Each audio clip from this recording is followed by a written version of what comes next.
Isn't it wild how much people liked Disney's Tinkerbell? I mean, she's a side character in a 50s movie about some green boy or something. She doesn't even talk. The Walt Disney Company just kind of adopted her as a mascot. Until the Peter Pan sequel movie came out in 2002, we had virtually no new Tinkerbell content, but she was still a staple character in the Disney mythos. Because she's great and I love her and my taste in characters is impeccable, I suppose her existence as a mere side character was enough for the company for a great amount of time. But in the mid to late 2000s, they decided to give her a bit more prominence, creating the Disney Fairies franchise and making a bunch of Tinkerbell-centric movies. They were mostly released directly to video, though some of them had a very limited theatrical run. The DVD sales, coupled with the merchandise, proved that the movie series could be quite profitable, and that was enough for the company to keep the production going for about 6 years. This wasn't the first time a lovable CGI character gained a franchise where they got to live magical adventures with their friends, and it would be easy to dismiss the Tinkerbell movies as just another batch of innocuous, kid-friendly fun. But I think there's more to this series, and I believe it wouldn't have been as successful otherwise. So join me as we fly into Pixie Hollow because I want to talk about Tinkerbell. Before we get to the movies, I think it's important to talk about the real origin of the series. Although the Disney Fairies franchise was officially launched in 2005, the first movie only came out in 2008. That's because before that, there came the books. The main author was Gayle Carson Levine, who is mostly known for Ella Enchanted, and she has quite a knack for writing about fairy tale-esque universes. She was tasked with fleshing out the fairy lore based on what little information was given in the original Peter Pan publications, and her response was the novel Fairy Dust and a Quest for the Egg, which was the first volume of what became known as the Fairy Dust Trilogy. Along with this book, Disney also commissioned simpler adventures known as Tales of Pixie Hollow, which work as smaller stories that can be read in any order. The reason I'm mentioning this is because the Gayle Carson Levine books were paramount in establishing a sort of canon for Tinkerbell. Many of the traits that were later adapted into the movies were either established or developed by the Fairy Dust Trilogy. The idea that fairies have talents, for instance, was explored with a great amount of depth, and so was the fact that Tinkerbell's talent would be, well, tinkering. Other things that were discussed in the novels and then reworked into the movies one way or another are the role that pixie dust plays in fairy society, with it being the source of their powers and the stocks of it needing to be renewed through a specific ritual that only happens from time to time, and smaller things like the engineering of a fairy balloon, the strife between hawks and pixies, and a few characters and general ideas for plots and events. One thing that struck me as surprising in those novels was how there was always a great deal of danger lurking at every corner. The stories were set in Neverland, and it felt like everything on the island was out to get the pixies. There were floods and storms and evil dragons, and the fairies kept drowning or being turned into bats or straight up dying because people stopped believing in them. Not gonna lie, it was pretty brutal. When it was time to transform these written tales into feature-length movies, most of the groundwork had already been done. As a fan of the books, I think we should give them credit for helping establish the Disney Fairies universe, and it's also fun to see how much they took from Gayle's canon and how much of it they changed in order to make it more marketable to a wider audience. Like, yeah, pixie dust coming from a tree is a bit of a weird idea, but it's much better than it coming from a dove, man. I'm sorry, Gayle. So, okay, now that we've learned about the franchise's origins, let's dive into the films themselves. There are 6 movies released between 2008 and 2014, and they're each set in a different season of the year. Spring, autumn, summer, winter, pirates, and apocalypse. Yeah, the themes got a little loose at the end. The first movie, named simply Tinkerbell, brings us the tale of how this iconic pixie came to be. She was born, as all fairies are, from a baby's first laugh that was carried into Neverland, where she took part in a ceremony to discover her talent. A talent is a fairy's calling and special ability, and we are to assume that they're already born with it. When our protagonist's talent was revealed to be tinkering, she was given a thematically appropriate name and introduced to the rest of the Tinker Fairies. She's taken through the specific areas where certain workers reside, and learns that a fairy's job is to change the seasons of the human world, which they refer to as the mainland. Tinkerbell is very excited to get to know Pixie Hollow, but she's a bit underwhelmed by the life of a Tinker Fairy, both because it's not as glamorous as the professions of other fairies, and also because Tinkers don't get to leave Neverland with the rest. It doesn't help that her fondness for mainland objects is dismissed by her tutors, leaving her feeling disillusioned. Eventually, she comes to the conclusion that there must have been a mistake. If a fairy is supposed to love her talent and Tinkerbell doesn't love being a tinker, it means the initiation ceremony was wrong, and her calling lies somewhere else. She asks her friends for help in trying to find a new talent, and they're a bit skeptical but still agree to help her. Every attempt at mastering a new magical craft brings disastrous results, but the gang still tries to land Tink a hand in finding something that she's comfortable doing. Truth is, Tinkerbell is actually a really good tinker. It's just that her methods are a tad unconventional and need a little polish before they're good to go. But once she gets it right, she completely knocks it out of the park. Tinkering does bring her joy, but she isn't ready to admit that she has found her calling, since she feels held back by the restraints of her society. Throughout her journey, she also runs into Vidya, a really skilled fast-flying fairy who looks down on other talents and doesn't appreciate Tinkerbell's attempts at befriending her. Vidya tricks Tinkerbell into trying to gather up some nasty thistles, which ruins the preparations for the arrival of spring, and it seems like the fairies won't be able to change the mainland seasons. Tinkerbell realizes she must stop lying to herself and find pride in what she does, for her skills might actually help her friends. She uses her unconventional tinkering techniques to build machines out of lost objects and speeds up the repairs for the preparations, meaning that the fairies will be able to make their trip in time. As thanks for the gesture, Tinkerbell is granted permission to go to the mainland along with her Tinker friends. In case it wasn't clear, this adventure is set in a time before the pixie ever met Peter Pan. The point of these movies is to try to focus on Tinkerbell as a character, exploring the world she belongs to and the friends she makes along the way. And I love it. I watched the first movie as a kid when it came out, but surprisingly enough, I find myself relating more to it now than I ever did as a child. The plot revolves around the fact that Tinkerbell has a passion, but doing her job doesn't always feel good, which makes her question whether she's even on the right path. Disillusionment with their profession is something I feel a lot of workers struggle with. Maybe your job isn't as cool as it first sounded, or maybe you thought you would be able to do certain things that your position doesn't actually entail you to do, or maybe you're just fed up with the way things are done.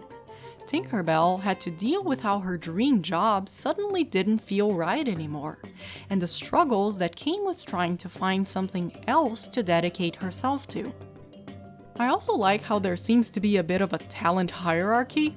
Vidya sees herself as better than anyone else because she holds a job that has a lot of prestige, and at the same time you have characters that have quote-unquote lesser occupations, like being tinkers or dustkeepers. But even those fairies find pride in what they do and are recognized as an important part of their society, and the movie goes out of its way to show that there is no task too insignificant or no job that is inherently superior. Like, Tinkerbell just really said respect essential workers. The character's journey of discovering how to apply her skills in a way that was both rewarding and enjoyable is fun but also grounded, even if it is a movie about magical fairies bending the forces of nature. On the surface, it has that Disney movie vibe of staying true to yourself, but it also deals with how you can use this truth to help your community and find personal satisfaction along the way. Too bad that the second movie is such a bore. Okay, so in The Lost Treasure, Tinkerbell has to build this scepter to put this moonstone on it, and her friend Terrence tries to help her, but Tink is too short-tempered to accept the help, and Terrence is too well-meaning to realize that he's overstepping some boundaries, so they have a fight, and Tink breaks the stone and has to search for a magic mirror so she can wish for the stone back, and Terrence tries to find her. A huge chunk of the story is spent with Tink either being alone or being mad at her friends, and it's just not a fun time. So much of the heart of the first film came from how Tink was surrounded by a supportive community who helped her find her strength, and now you cut her off from that same support system. When she's actually in Pixie Hollow, she's not even talking to her friends, she's just hanging out with this guy.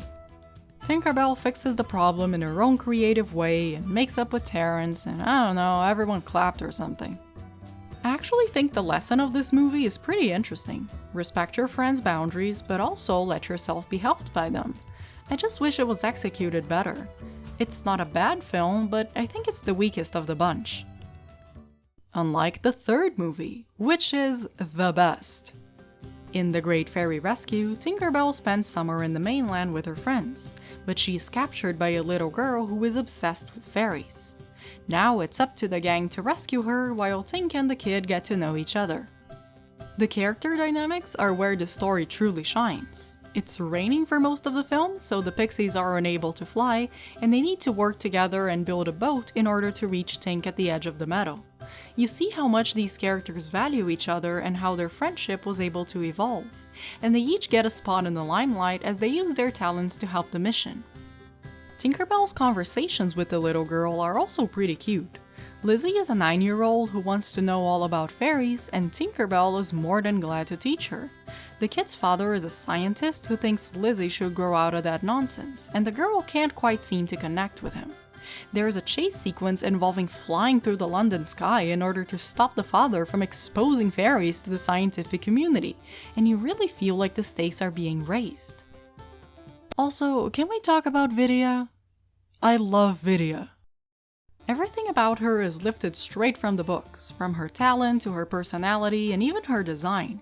She is introduced as a bully character and works against Tinkerbell at first, but she seems to have learned her lesson and now also respects the essential workers. Tink and Vidya have this really fun dynamic where Tinkerbell just decided they were friends and Vidya can't convince her otherwise, so she's just tagging along pretending to be annoyed. But when push comes to shove, they're always there for one another. This movie is full of those moments and I think it's a blast. The next film is Secret of the Wings, and it's the one that everyone loves the most, and I can totally see why. We're introduced to another side of Pixie Hollow as Tinkerbell feels as though she is being called by the winter woods, but fairies from one climate are forbidden from stepping into the other. As the calling becomes stronger, Tinkerbell crosses the border and meets her sister Periwinkle, who was separated at fairy birth, and they vow to never lose each other again. In trying to figure out how to bring winter fairies into the warm seasons, they discover the reason why those two sides were forbidden from meeting, and cause an environmental imbalance that threatens their land. This movie is really good at creating a sense of mystery and bringing satisfying payoffs. It feels like no matter how much you learn about this world, there's always more to discover, and the answers are both intriguing and satisfying. My one gripe with this movie is that there's a moment where Tinkerbell damages her wing, and because this is a Disney film, she finds a way to solve her problem, but I think they should have kept it broken. Go full How to Train Your Dragon here. Heck, the books had a character who cut off her wings and she had to keep flying around in the back of a pigeon. This would have been such a cool opportunity to have Tinkerbell flex her tinkering talents and think of personal flying machines and other mechanisms to regain her mobility. I don't care if it ruins the continuity of Peter Pan films, this is the new canon now. The fifth movie is called The Pirate Fairy, and that itself is a really cool concept. There's this fairy named Zarina, and she's infamous for asking questions. Her work with pixie dust is deemed too controversial, so she is banished and becomes a pirate. She comes back to steal the rest of the dust, and when the gang tries to stop her, she switches their talents. Now they have to figure out how to use their new abilities before the pirates flee with their dust. The premise is very entertaining, and it's really fun to see Tinkerbell having to act like anything but a tinker. Actually, the one who ends up with the tinkering talent is Vidya, because Karma has a great sense of humor, and I love it. They try to set up the Peter Pan canon a little, with Captain Hook being in the pirate ship, but he's like a young Captain Hook, who is voiced by Tom Hiddleston, because it's the early 2010s. Having him be young raises some really weird questions about Neverland, because I thought the island's gimmick was that nobody grew old there. But Hook clearly had to grow older before meeting Peter. I don't know, let's just go back to the fairies. You might have noticed that we already covered all 4 natural seasons here, and then we shifted into pirate territory. This was the last movie that focused on Tinkerbell as a main character, and even then they were kinda pushing it, because for the first 15 minutes, it seems as though Zarina was about to be the protagonist. For the upcoming movies, Disney was planning on making stories focused on Tinkerbell's friends, with each fairy getting their own feature film. The first one they picked was Fawn, the animal fairy, leading us to Legend of the Neverbeast. And what a weird movie this was. Choosing Fawn to test out this new format was probably the smartest choice, because from a marketing standpoint, she seems pretty easy to sell. Animal handling is a talent that leads to a lot of cute interactions, and while other members of Tinkerbell's gang had personality traits like being a Southern belle or having anxiety, Fawn was your typical friendly, excitable type. Her character journey in this movie is based on how she makes choices by following her heart and ignoring danger, which can lead to some tough situations. Her passion for animal care brings her to a strange creature she nicknames Gruff, and it's unclear whether he's a threat to the Hollow or not. Fawn wants to believe he's good, but the scout fairy named Nyx thinks otherwise, and it looks like Gruff might be more trouble than he seems. This film is different somehow. It's strangely darker than the rest, both literally and figuratively. There's a massive thunderstorm coming, and a lot of the color palettes have these very ominous gray tones, even in scenes where everything's supposedly fine. The action feels more violent and almost cruel at times, and there's even a point where Fawn literally dies. She's brought back to life shortly after, but it's still very jarring to see something like that in a Tinkerbell movie. Even after the day is saved, the tone of the narrative gets very somber as the characters say goodbye to Gruff knowing that they will never see him again. Everybody's crying and sharing their final words, and it goes on for 3 straight minutes until the screen fades to black. It's an absolute downer and a completely different mood from the other films. And it's also the last time we ever see these characters. The 6th Tinkerbell movie was also its last, meaning we never got to see the individual adventures of the other members of the friend group. The 7th movie was supposedly cancelled due to story problems, and a few years later the studio responsible for these projects was shut down. I want to take a moment of silence in the name of the video movie we could have had. So, what happened? Why did Disney suddenly give up on this movie franchise? Tinkerbell was able to stay relevant for several decades. Why back down after they had just announced their plans for a second movie series that could not only provide us with new content, but also expand the appeal of the character and the world she belongs to? Even though the company never gave much of an official explanation, I believe there are a few reasons behind their decision. The first could be a simple decline in sales. The 6th movie was also the least financially successful, which is understandable because it's a somewhat surprising break from the formula. This theory doesn't explain everything though, because most of the franchise's revenue came from merch sales instead of DVDs, and a new movie could be enough to spark up more interest in the Disney Fairies line as a whole. But in that sense, another reason could be that the merch wasn't doing so hot either. The target demographic for this series was young girls, and it just so happened that in 2013, Disney released a film that took the world by storm and completely overtook the minds of practically every kid in existence. Planes. Oh, and also some flick about an ice queen or something. The Frozen craze was important because it took the company to new heights. It's not like Disney was struggling before, but now they were more relevant than ever, and it would soon find even more success with their practice of rebooting animated classics as live action. It just made sense to stop focusing on their little Tinkerbell side project. It does make me a little sad because I was a great fan of those movies. Part of me wishes we could live in a world where we had as many Tinkerbell films as Barbie ones, and the franchise was still going strong, but these things come and go, and I'm glad we got as many movies out of it as we did. No matter how we look at it, the Disney Fairies franchise was a successful one, and even though there was a lot of marketing and corporate shallowness behind it, I also feel like the writers were able to create a world that is wonderfully memorable and, most of all, appealing. These movies are filled with characters who are incredibly passionate about what they do, and who will become fully immersed in their craft at the smallest break and info dump at their friends at the blink of an eye, and they're never bullied or ostracized for it. They form a strong community whose members are very supportive of one another, and it's a truly uplifting environment.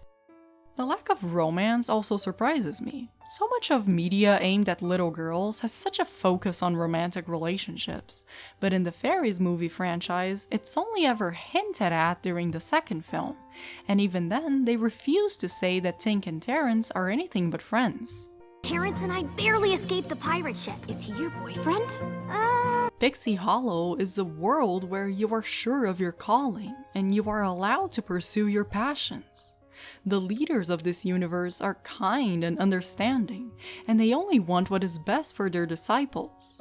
Your basic needs are tended to, and you work not for survival, but for the sheer pleasure of dedicating yourself to a cause you care about, and to creating things that are both exquisite and useful.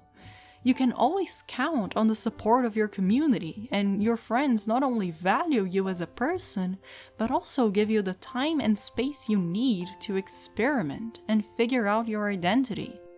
And if that's not beautiful, then I don't know what is. It might just be the millennial in me showing, but I don't care. I want to live in that world. I want to experience it. And for 6 adorable little movies and a bunch of cool books, we really could. In trying to build a universe of fairies, Disney created an amazing fairy tale where anyone can achieve their own happy ending. This series is more than what meets the eye, and it has a great magic of its own. Thank you for watching.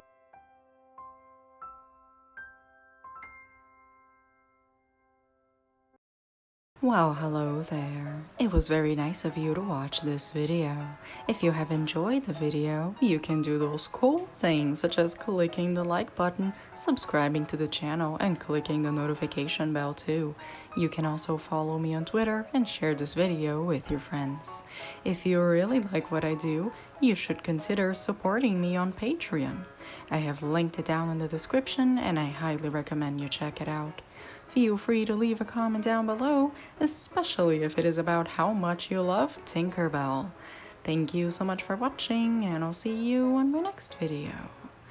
Bye!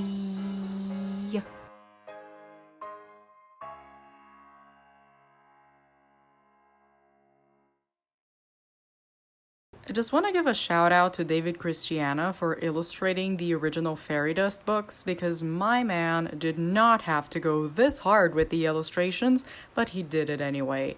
He did it for us, he did it for the fairies.